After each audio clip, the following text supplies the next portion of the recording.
morning, everyone, and welcome again to my YouTube channel where we discuss HR issues as it relates to workplaces. Before we start, I'll please ask that you help us subscribe and then you equally help us share our videos so that it will great to every other person that needs to know some of these HR issues. So today our series is on work ethics. And when we talk about work ethics, we are talking about those things that make us an important living, that makes us not to be animals, that distinguish us from other animals that are created by God, that guides us on how we should behave properly, that teaches us how to cooperate with one another, makes us understand our colleagues so that we have a smooth workplace living. It also helps us not to live a brutal life. Rather, we learn live peacefully with our colleagues, and then the organization will not just prosper, we too will prosper. It teaches us what is right and what is wrong and how to live peacefully in the organization. Your work ethics is that ability that we have to maintain proper moral values within the workplace. It tells us morally what is good and what is right, and what is morally wrong and what is morally bad for us to do in the workplace.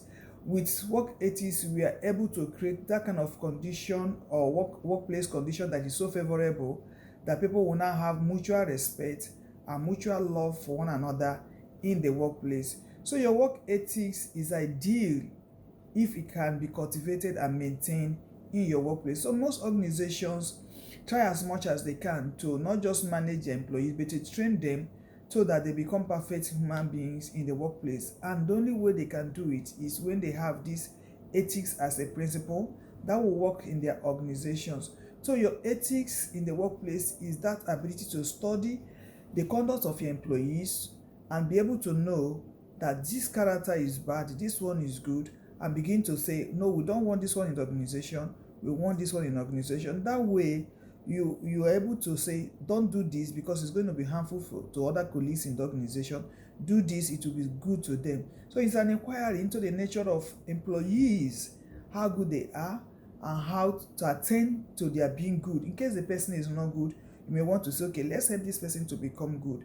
But that means you need to have in your organization the work ethics that people need to follow for you to be able to know whether they're doing the right thing or the wrong thing.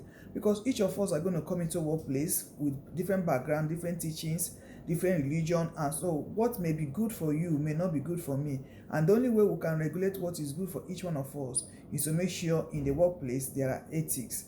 The truth be told, like Norman said, that all of us know what is right to do, but most times it is difficult for us to do those things that is right. So work ethics is that doctrine or that doctrine of manner that will teach you your duty at the workplace. It will tell you the principles of your conduct that is expected of you in the workplace if you need.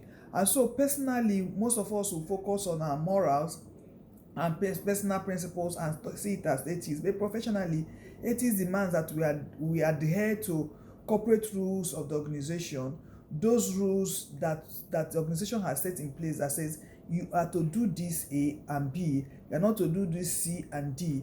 And once we're able to put it, it will now become very good. And so when it comes to the employer, we say, what are those work ethics that an employer that we expect of an employer himself before we talk about employees? He is to provide a safe work environment for all his employees, make sure that the work environment is so good. He must treat his employees with dignity, with respect.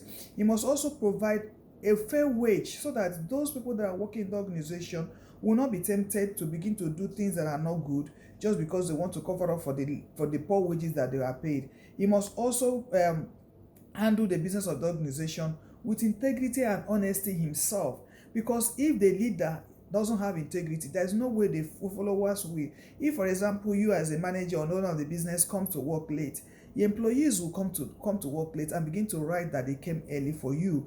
But if you come early and they know that the boss will always come 7 o'clock, everybody will strive to come 7 o'clock. But if you come 11:10, most of them will come 9:30 or quarter to 10 and write 7 o'clock for you. So if you must on your own part have, as an employer, have integrity, have honesty so that you'll be able to pass it across. You must also treat everyone within your organization with equality and fairness. You must treat everybody the same way. Nobody should be treated more favorably than the other, especially if they are doing the same work and they have the same experience and they have the same skill, the same qualification. That means whatever you are going to give across board must be for all of them at the same time. Then you must have an open and effective channel of communication where people can reach to you to tell you what is bothering them, what they need you to improve on their life, how they need you to help them. That way you will be able to know that once they can get your confidence that the boss can listen, the boss can help us out, the likelihood of them making mistakes or going to do wrong things will not be there. Then deal with any conflict that comes up effectively. Not be it in the beginning, stop it from escalating. Then when it comes to the employee, as an employee, what are the work ethics we expect from you? We expect you to show up at your place of work on time, be dependable, live by your organizational values. As an employee, don't come late to work. Be polite, not just to your boss, to your colleagues. Be respectful to everyone, including customers. Try to attend to the business of the organization the whole of the time while you're at work. Don't while away management work as a team with your fellow colleagues. Don't, when they give teamwork, you begin to dodge part of it, and then begin to treat companies resources, equipment, machines, products as if they are own. The way you handle your personal car, the way you handle your personal computer, the way you handle your personal house, begin to handle those. The way you handle the machine, if you are the owner of that business, begin to handle those machines that same way. Then also every other thing that has to do with organization, also treat it with respect and honesty and with integrity. Let integrity be your hallmark. Separate your work life from the organization. Don't try to bring your anger, your quarrel that you had at home into organization and begin to put up abuses or whatever it is towards your colleagues or the company. Transfer anger to the company properties to colleagues in the organization. Rather, admit it. If you are humbly admit it, if you have struggles, if there is something that is bothering you from home, admit it. Talk it over with your spouse or whoever is your colleague that you respect, that you know that could give you good advice. Ask for help and help will come. Then avoid, at this time where we're all always on social media trying to catch up with what is happening, at the time of work, avoid the use of your personal phones. Minimize it to the lowest. Even if you want to use it, let's just be when you finish work and you have gone home, you can begin to use your personal phones and all those things that you need to do. Then your personal problems, to also avoid discussing it with others, so that as minimal, except if the one you are struggling with, try to minimize everything personal and focus on the work that is assigned to you when you're at the workplace. Then be dependable. Don't steal company properties. No matter how you are tempted, don't steal company properties, whether it's government or private. Don't steal, and don't waste their products, and put confidentiality to every assigned job. Don't go selling your company's ideas, patents, issues, or whatever it is to an outsider. That is where we'll stop for today. Next time we'll continue to from where we'll stop. Thank you for listening to me, and please don't forget to subscribe to our YouTube channel and to share the video so other people will learn from us what we are teaching in this place. Thank you and have a blessed week.